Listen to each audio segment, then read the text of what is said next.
And about half of our students are on the Pell Grant. So our population, a lot of them don't have a lot of experience with higher education. They maybe didn't think that that was an option for them, um, but have found their way to us, and we're so glad that they do. But they maybe don't know a lot about academic libraries, research, or how to take online classes even.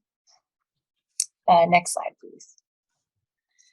So, our president announced last fall that we were going tuition free, on top of the normal stuff. And this created sort of a huge surge in enrollment, as you can imagine, but it also particularly increased online enrollment. So, like most of you, we went home in March of 2020 with COVID, and everybody was forced online. And ever since then, our online enrollment has been growing. But with free tuition, most of that growth from free tuition was in online enrollment. Next slide. So this is just a quick graph to give you an idea. Fall 2019, of course, is pre-pandemic, and then fall 2021, you can see that online enrollment has more than doubled in the last 2 years. So this huge growth, next slide, is sort of why one reason we decided to focus on this project. Not only because we had so many more students coming in, but also because we really wanted to focus on making sure that those online students had an equitable experience. I think COVID sort of made us realize that being in the library in person was a lot different than being completely virtually online. So we wanted to make sure that we were giving enough guidance and support to those students, and also being very welcoming and comforting to them, because they may not have a lot of experience with us. Okay, so the first part of our project was taking a look at the library's front webpage. And why is this important? Because it's your first impression that online students get of your website, and it's also how they're going to interact with you the majority of the time. It's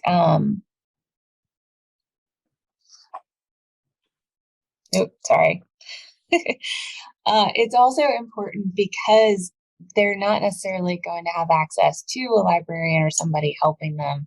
So they need to be able to navigate the site themselves without a lot of assistance.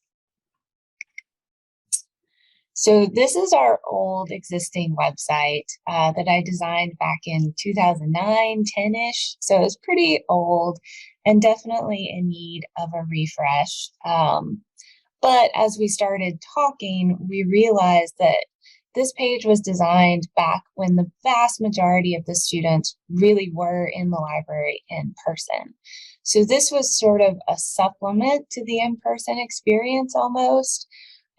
It really focused on getting students to our electronic materials as quickly as possible. So the catalog, the databases, and our research guides were sort of like the primary focus of this site. And a lot of other things were really buried or not on here, and there wasn't necessarily a lot of guidance either for how to do research and how to use some of these things. So we looked at other library web pages, we talked amongst ourselves, we did some student testing, and Amber is going to show you what we ended up with. So this is our new / current library homepage that we debuted in the fall of 2021. So it's about a year old now. And you can see it looks dramatically different than our previous homepage. So what we were really focused on for our new homepage was we wanted to have something that students could use independently on their own without having to physically be in the library and have somebody navigating them towards resources. We wanted students to be able to do this on their own. So you can see there are a lot of links on our homepage. But what we really were focused on doing was making sure that no information was hidden. In our old homepage, there was a lot of stuff hidden under like submenus and subpages, and you had to know to click like on one heading to find something underneath it. And it was just too confusing for a student to navigate if they had never been using the library before, or if they were at home by themselves with no additional support. So something that we are the most proud of are those four colorful boxes that you see, that really outline kind of the major things you can do in the library and where to find kind of that information on our homepage to make it easier for students to navigate. So we have heard from students. We did user testing with them before we debuted our new homepage, and they overwhelmingly liked this page better because they felt like it was easier to find things. It was more dynamic to their eyes, so they could like look for things. And overall, redesigning our homepage has been a really great first step in kind of giving students more support when they're online and not physically in person like they had been previously. So in addition to coming up with a new library homepage, because not only we were having an influx of new students, which Katherine mentioned earlier, a lot of them either hadn't been in school in a really long time or never thought higher education was going to be a possibility for them. So we wanted to make sure that we had support for them from the moment they walked in the door, whether that was physically or online. So what I did was I created this Welcome to the SCC Library LibGuide. And we are in a really fortunate position here at SCC. We have the ability to email all of our students, which we're going to talk about a little bit later in this presentation. But that has been really helpful because every semester at the beginning of the semester, what I do is I send out an email with this guide to all students. So this guide includes it's about 3 minutes long, a welcome video of just like what we have in the library. So information about like our study spaces, computers, printing, and things like that students have access to in the library, as well as some other student services that we have to support students, and some college success resources that are both like on campus and virtual services that would be helpful for new students. So this guide has been really helpful, and we've been able to link it in a lot of different places, which we're going to talk about a little later in the presentation, as a way to kind of get students to learn about the library right as they come into SCC. So in addition to redesigning our website, we also took a big look at our website as a whole. Our whole website is built in LibGuides, which does make it really easy for us because everything is extremely customizable. But we took a look at our different web pages, and we decided we wanted to input more point of need help directly on our website to help those students who are working online and working asynchronously. So one of the first things we did was we linked point of need database videos. So I don't need to tell us as librarians, library databases work very, very differently than Google does, and not every database is as intuitive or as user-friendly as others. So what we wanted to do is we wanted to find ways to help teach students how to use these databases, but have students do this independently and at the point of need. So luckily for us, most of the databases that we have access to at SCC already have short 2 or 3 minute help videos on their web pages. So if you're ever looking to do this, I looked at like the help box on a lot of the different databases, and I was able to find short pre-made videos that were doing exactly what I was looking for. So I linked those videos onto our database list. And you can see here's an example at the bottom. It's basically this like small question mark inside the blue circle. And you would click on that and it would take you to the point of need video to help you search in the database. Not every database did have this video available. So in that case, we just made our own videos to help students search in the database. But we found this to be something that was really helpful because so many students are learning how to use databases in library instruction, but not every class is coming to the library for library instruction. And during COVID, as probably many libraries did, We moved all of our instruction virtually, mostly through the use of asynchronous videos, which admittedly were very long and students had a hard time focusing in those videos. So we wanted to kind of put this extra help somewhere where students can find it. So in addition to the point of need database videos, we also wanted to create some videos about doing citations. So our library does a ton of work with MLA and APA citations. I would say it is probably our most frequently asked question in the library. And what we wanted to do was we wanted to make sure that students had the support to answer their citation questions asynchronously. So what we did is we created a series of short videos that just explained how to cite different types of sources, both in MLA and EPA format. So each video starts with an overview of like what the format for citing a book is, and then shows an example of how to cite a book in MLA format, as well as showing, where do you find this information in the book for your citation as well, because that's something else our students really struggle with. So we thought this would be really helpful for students who prefer to learn through audio or watching videos, since we know a lot of our students prefer learning through that method. And these videos are really easy to link. If you're ever emailing or chatting with a student, it's easy to link them to the video to explain how to do the citations, and sometimes that can be a little easier than explaining it over text. So this is what one of our videos looks like. Like I said, we use Ringshier's LibGuides.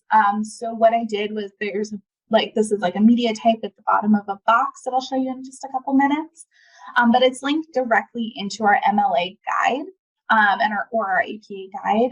So we have very exhaustive MLA and APA guides here at SCC, where every type of citation has their own page with different resources to help students with those citations. So this is just one example. So in addition to all these videos we created, we also decided to create downloadable worksheets for our students on our library's website. So what these worksheets do is they break down citations to their containers and allow students to just kind of build up these citations from their containers into the full citation. So these are worksheets we were already using in library instruction, and that they had been relatively popular with students, or as popular as worksheets about citations can be, but to the point where students had asked for additional copies so that they could use them in the future. So we made them available for students to download on our library's website. And we found this just as another way to help students with citations. If students had like a preference for writing or kind of learning things analytically, we felt like this kind of worksheet would help those types of students. So here's an example of what one of our worksheets looks like. You can see it starts with this, the format of whatever the citation is. So for example, this is citing a book or an ebook in MLA. Then we have an example of how to cite that type of source. And then we have kind of a table where it breaks down the citation to its basic containers, and then students can fill out the other side with their information and then create the full citation themselves. So like I mentioned, we have a really exhaustive MLA and APA citation guide at SCC. So at the bottom of every page, because every individual type of citation has their own page, I created this helpful resources box. And in the helpful resources box, this is going to be where they're going to find things like the citation video, a worksheet for how to do that type of citation, as well as some additional information like the online version of the MLA handbook, or even some of our different research guides that might be helpful for a student doing this type of work. So in addition to all these videos and all of these worksheets, we also decided that we wanted to create research help guides. And the reason why we wanted to do this was that we knew that so much information about doing research is taught to students in library instruction. However, not every student has library instruction. Sometimes, even if they come for library instruction, they're only taught something one time and then just expected to know it for the rest of their college career.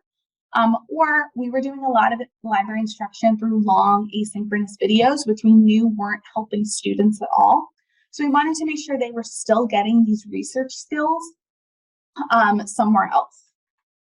So what we decided to do is we created what we called our research tip guides. And again, these guides just went through different skills about research that were covered in library instruction and then never really talked about again. So what we did with our research tip guides is we really thought about the research process as a whole and the way we teach it at SCC. And we broke it down into smaller pieces so that students could get help with research projects in small amounts depending on what they needed. So some examples of our research tip guides include where to find citation information, which is an interactive guide that breaks down, like if you're looking at a journal article, like where would you find all of the different citation pieces in a journal article, as an example. We also have a guide about like choosing topics or search strategies and techniques that break down the different ways to search in library databases. And we built these guides based on like conversations and questions we were having with students, conversations with our faculty. We have some English faculty who were very excited about these guides and really helped us figure out where students' research knowledge gaps were and how we could use these guides to fill those gaps and add these guides to their course shells and our learning management system and other places that students would have access to. So this is an ever-evolving project. We are always thinking about new guides to create and ways to kind of connect students to that research information from our library website. Okay, so those were all things that we, added to the library website, tools and resources that online students and anybody could use when they are at home researching on their own. So now we're going to take a few minutes to talk about other locations that we tried to embed ourselves to be at the point of need for students. So the first thing we looked at was our Ask a Librarian service. So during COVID, we upgraded to SpringShare's Live Answers platform, which gave us chat for the very first time. And so chat was very popular with our students. They were very excited about it, but we realized that the chat was only available on our library website, which doesn't sound like a bad thing until you start thinking about students doing the work. They're in the discovery platform, they're in the databases, and that's not the library website. So they would have to leave their research and come back to our website to chat with us. And then we're going to turn around and tell them to go back to those tools. So we thought, wouldn't it be cool if we could get our chat widget embedded in these resources for the students? And so we have a fantastic systems and electronic resources librarian, Mary Dobbins-Beck, who helped us with this part of the project. And she was able to get the chat widget embedded in several places. So this is our discovery platform. I'm sure most of you in South Carolina are like us. We have Ex Libris, and this is Primo VE. And so it wasn't too hard for her because we do have some control over how this interface looks. She did, I think, contact Ex Libris, but they were able to get it embedded pretty easily. Next slide, please. So, oh no.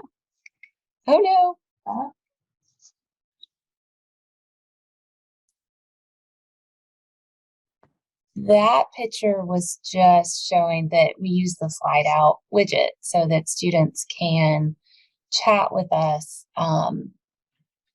right on the same screen that they are searching on. Okay, you can go to the next slide. So the databases were a bit harder because, as you know, we have a lot less control over those interfaces and how they look. But we contacted all the vendors, and Mary was able to get it added to all of our EBSCO databases, which is fantastic because we have a lot of them. And she was also able to do the Credo databases. And then this is InfoBase. It was a bit harder. You can see it looks a little different. The InfoBase people had to do some finagling with the code, but were able to get it in most of them. And but it's only on the front page, unfortunately, of this database. So as soon as students do a search, it disappears. But it's a step in the right direction. And we were not able at this time to get it added to Gale or ProQuest, unfortunately. We tried, we requested, we asked. But I will say, if you think this is a valuable thing to do for the students like I do, that they can have the chat widget directly embedded in the databases, I encourage you to contact your vendors and let them know that's something you want, so that maybe it'll get bumped up their to-do list a bit, because I think it would be really nice. So we were excited, though, that we got it embedded in as many places as we were able to do at the time, and we will keep trying. Okay. Oh, and so this not only helps the student, but it actually helps me and us as the librarians to help them more efficiently. So this is the backside of our chat, where you can actually see what page the student's on when they launch the chat. And so I can instantly tell what platform they're on, which helps me know if they're in the right place or not. And I also don't have to go through the whole, like, start on the library webpage, click on databases, open this database. I know that they're already there, or that I need to tell them to switch platforms. I can also usually tell what their search was, which again is a nice starting place, so that we don't have to, it makes the chat more efficient. Because I don't know about you, but students are sometimes impatient on chat. They want answers instantaneously.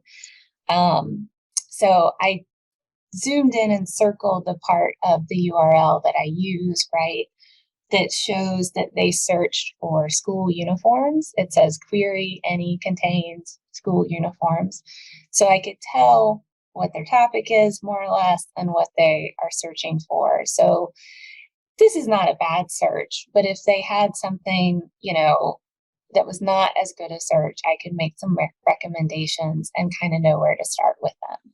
So as a side note, I find that very beneficial as well. Okay. In a much smaller project, we also added SMS messaging as one of our avenues to contact us through Ask a Librarian, just because we are seeing an increase in students working on their mobile phones. And so if that's where they are, if that's what they want, then, trying to make that happen. And of course, much nicer than trying to use a chat widget on your phone. So we did turn that on. Okay. And then the final stuff that we did had to do with getting our students help after the library was closed. So we are only open till 8 p.m. Monday through Thursday, and then we close early on Friday, and we're not open at all on Saturday or Sunday. So this is when a lot of our students are doing their work, whether they're online students or not. And so we wanted to try to do what we could to help them, in addition to all the wonderful assets and resources that Amber put together earlier. You can go to the next page, I think. We did really beef up our FAQs. So I mentioned that we got live answers. And so we were able to build a pretty robust database of FAQs. It's still in progress, but previously we only had maybe 10 FAQ questions on a static web page. And in hindsight, we sort of again realized they were very materials focused. They were old FAQs, and they were all like, how do I find a book? How long do I check out a book? And that sort of thing. And again, those are good questions, but they're not maybe the most frequently asked questions. So we loved the idea that we could take many, many, many questions that we get from students over and over again and build this searchable database on our website. And you can see it's sorting by the most popular questions right now, and they are not about books, except for, does the library have my textbook? But there are a lot of tech questions, and we have required library tutorials in certain classes, and so we get a lot of questions about that as well. Okay. So in addition to the FAQ questions, we also did add 24/7 chat coverage. So I feel like I'm doing a Spring Share commercial. I really don't mean to be, but we added the 24/7 global academic co-op that Spring Share offers to allow us to have live academic librarians covering our chats after hours. And we started it in January of 2022. And so you can see since then, 17% of our chats were answered by the co-op. So that's 17% of the chats that would not have happened previously, because we would have been closed and offline and unavailable. And the number actually, it's 143. So that's 143 questions that either got answered, or even if they didn't get answered, there at least was a person there to make the student feel like they were not abandoned alone at 2 a.m. when they're frantically having a problem with their paper. Or on Friday afternoon when the library won't open again until Monday. So it's not perfect, of course. They don't answer the questions, as well as we at SEC would, but I still think it's been a really valuable addition to not let our students feel quite so abandoned when we're closed. Okay. So one additional thing we did, I had mentioned earlier that we are in a very privileged position and we have the ability to email all of the students at SEC. So we have decided to use this power to send students a library newsletter and to send them a link to our library blog every month. So once a month, what I do is I send the students an email that is our library newsletter called What's New at the SEC Library. And it just kind of talks about things that are going on in the library. So it normally has a bunch of different sections, but I'm going to focus on two different ones today. So the first one is going to be our highlighted resources section. So this is another time where we are just sending students some information about the library and about different resources we have to help them directly into their inbox. So what I try to do is every month, I really try to time or theme the resources that I'm sending to students based on kind of where they're at in the semester and kind of what's going on. So for example, this is the one that I did last month for July, and during July, our summer session is wrapping up because we normally end in mid-July for our summer session. So this is right before we wrapped up, and I knew that most students were working on kind of final assignments. So what I decided to do is just send them a quick link to our search strategies and techniques guide, specifically the Boolean operators page, to just show students a little bit more information about how do you use Boolean operators, how do those work, and hopefully connecting them to our larger search strategies and techniques guide. So even if that wasn't maybe exactly what they're looking for, they're now in this space where they can find more information that maybe they wouldn't have found previously if we hadn't sent the newsletter. Additionally, we have our library blog that we update every month. It's called Information Literacy in Real Life, or ILIRL. And what this blog does is it's just talking to students about the information literacy skills they're learning in their classes and in the library, and how they apply to real life outside of school. Since for a lot of our students, they want to know how the things they're learning in their classes are going to be applicable to them once they leave SCC or another academic institution.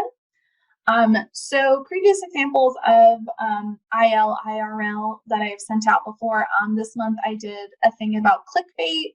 I've done things about open access and information privilege and talking about how you have access to library databases as a student, but maybe not once you graduate. I've talked about things like peer-reviewed studies and kind of what that means, or even like how do you do research in your real life and compare like writing a research paper to purchasing a car. So these are just some examples of kind of different ways that we're trying to kind of connect with students where they are. So we're reaching students in their emails to teach them some information literacy skills, but also to kind of connect them to resources and to the library's website without them having to come to us. Okay, so the final place that we really worked to get our presence increased was our learning management system. So we use D2L Brightspace for our LMS, and this is the place where all of the online classes have their course shells, but also in-person and hybrid courses also have a course shell. So a lot of instructors use this no matter what class it is, and the students do a lot of work in it. It's where the content is, they turn in assignments, they take quizzes, etc. So this is a really critical place that we wanted to boost the library presence, especially for online classes that are almost exclusively contained in this course. So the first thing we did was reach out to SEC Online, which is the department that runs our LMS, and ask them if we could get a library section added to the online learning tutorial. So this is a tutorial that every student at SEC is added to at the beginning of the semester, and it teaches them how to use D2L and, move around and navigate an online class. So if a student's not familiar, if they're new, this tutorial is there to help them. And so I really wanted the library to be a part of that. So they were happy to add a section for us. And you can see it's very short here, but it does link out to Amber's welcome guide and that short video that she created just to let them know, hey, the library is here for you, and give them an idea what we can do. So beyond that, we wanted to get further embedded, and you can go ahead and go to the next slide. So we were able to work with SEC Online again to get them to add a student resources widget to the front page of the LMS. So when students log in, they see their courses up top, and underneath this, there's the student resources widget. And so the library has a nice prominent spot in that box that again links out to the welcome guide and those required library tutorials I mentioned earlier. Okay. And so then, of course, we also wanted to get in as many course shells as possible. So we did a couple of things here because it's a complicated thing. SEC Online added a link to the library to the standard course template that they have. So anytime somebody now creates a course with a standard template, it will have a link to the library already in it. We also worked with the online course review committee, to have them add the library to their sort of checklist of things they look for when they review a course. So anytime a new or existing course is reviewed by this committee, they will make sure that there is a link to the library in the course.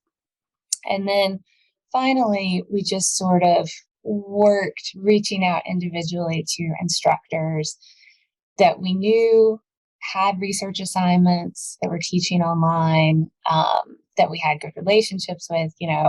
Every meeting I went to for a while, I was promoting this. So we were hopefully able to get embedded in a lot of courses. And then as time goes on, it'll be more and more. And mostly the easiest thing to do is just a straight link out to the library website or to that welcome guide, which we thought was a nice landing page for new students, a little less intimidating than the full library website. But of course, with the instructors that we know have research projects that we work with, we would try to get them to add the assignment research guides or some of those research tip guides or videos or worksheets that Amber has created. The great part about doing all of that is you can easily have people and instructors link it in their courses. Okay, so one of our last things that we did kind of in addition to all of this is we have acted as like formal embedded librarians in a couple of classes at SCC. So for context, we're a pretty small library. We have 4 full-time librarians and 1 part-time adjunct librarian. So we can't be embedded in every class, unfortunately. So what we've done is we strategically chose the online sections of English 101 because it is an extremely popular class. It's got a high enrollment. It's a foundational course. It's got a high drop withdrawal failure rate. And we already do a lot of work with the in-person English 101 classes. So we wanted to make sure that we were still doing an equal amount of support and involvement with the online sections as well. So every online section of English 101 is given an embedded librarian, and we kind of position ourselves as like the class's personal librarian. And each librarian has their own discussion board where they post like resources and information about the library and about doing research, as well as doing some virtual instruction for those online classes as well. So for context, I think this fall, we have 16 sections of English 101 currently on the calendar. That might increase or decrease, we're not sure. So you can see we are reaching a high number of students this way. And I can say anecdotally, with the classes that I've worked with, I always have a strong group of students who are constantly emailing me and checking in and sending me drafts of their papers to review, and really taking advantage of having that personal embedded librarian in their class. So in addition to English 101, we have kind of accidentally gotten embedded in another class, which I'm really excited about. And that course is called CPT 118, which is Professional Practices in Computer Programming. So we have a really strong relationship with this instructor. He's a big fan of the library, and his students do a research project in this class. So typically, in any given semester, maybe half of the students have already taken English 101 before, and half of them haven't. But they're always usually pretty nervous about doing a big research project because this isn't really a program that does a lot of research projects. So what I've done, I built this relationship with this instructor, and he gives me a folder in his course shell in D2L. And in the folder, I like to include things like the research guide for this assignment, our MLA guide, because I do a lot of MLA citations, a ton of different resources and outlines to help them guide them through using these databases and writing their paper, as well as the slides for all of the instruction sessions that I do for this class. And I will say that this class is a synchronous online class, whereas our English 101 classes are asynchronous online classes. So we've been able to give a lot of support to these 2 classes and have been seeing, in my opinion, stronger papers and better work from these students. So, oops. Okay. So I know we talked about a lot of things in a pretty short amount of time, and I've seen that there's been some questions coming in from chat. So Catherine and I are really excited to answer all of your questions. Yeah, thank you, Catherine and Amber. That was wonderful. We do have a lot of questions, so I'm going to try to get to those because we're short on time. You've also got lots of compliments in chat. And thank you, Catherine. Catherine just put her contact information and Amber's in chat. So if we run out of time, they are graciously saying that you can contact them. But I'm going to go through these as quickly as possible. So Rena asked, how did you select your population for the student testing of your website? So we did our user testing last summer. And we didn't have as many students on campus, so I don't think we had as many students as we would have liked to user test. But what we did is I reached out to a English 101 class that I was embedded in for summer, and I asked the instructor if she would tell her students that they could volunteer to user test our website for extra credit. And we got a handful of students that way. Wow, that's a great way to incentivize that. Related to that, were students with disabilities included in your focus groups? So our focus groups were like one student at a time, and they were kind of doing a personal user test with us. We did have a student who disclosed a disability while she was doing the user test, but we weren't specifically seeking out students with disabilities when user testing, just because we had a limited number of students. I will say we're always very focused on accessibility. We try really hard. Mm-hmm. Okay, thank you. Michelle asked, how did you add that question mark icon to the database listing?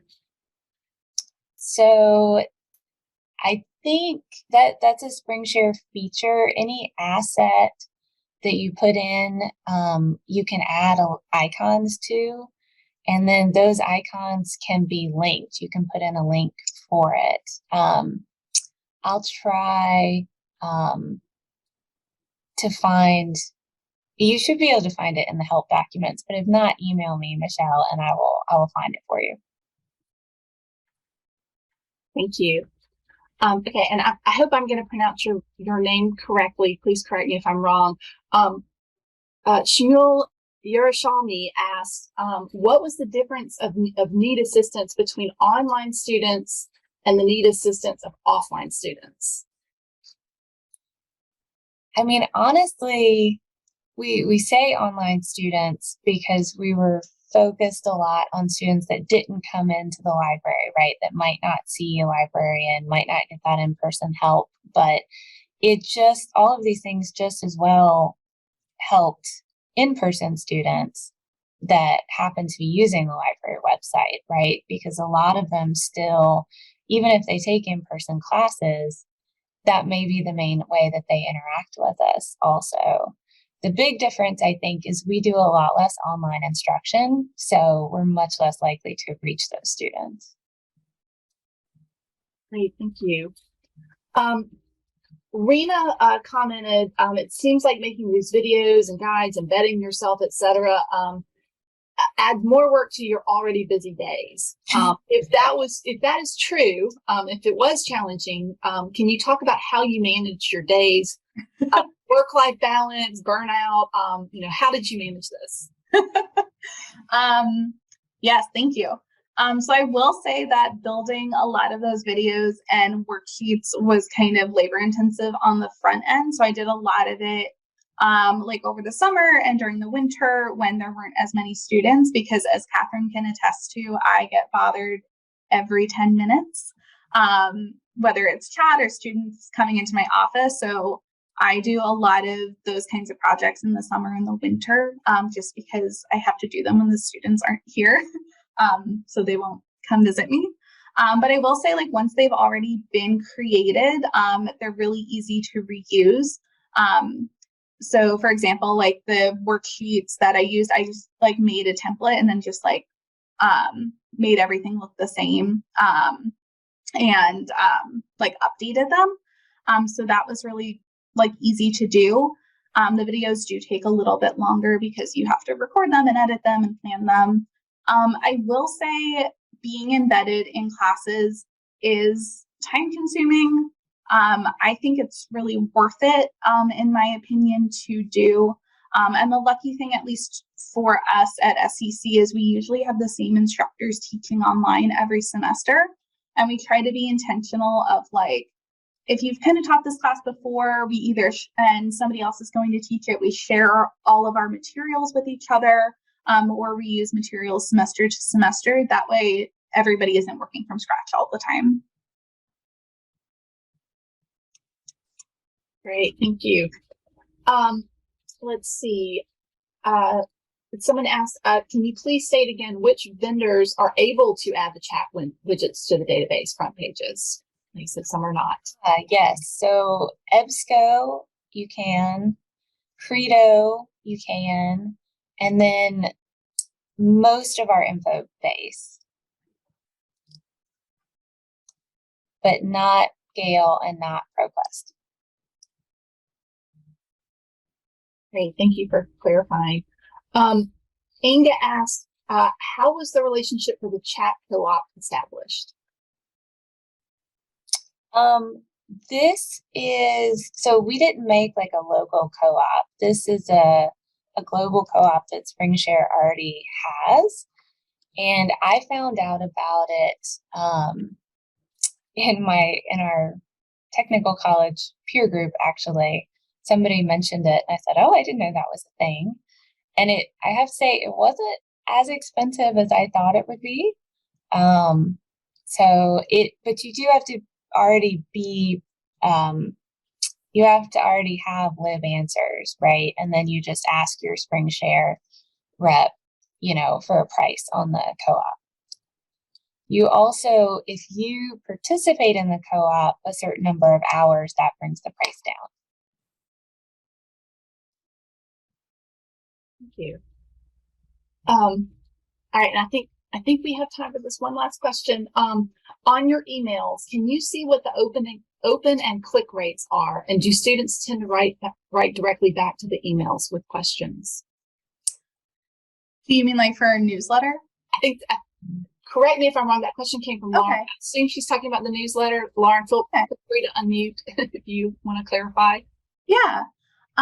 So in the program we had previously been using, we could see open rates. I don't remember if we could see click rates, but we just are about to switch to a new program that we haven't used before. So we'll see how that goes. I've only had, I think, like one student email me back from our newsletter, and I think they just said thank you.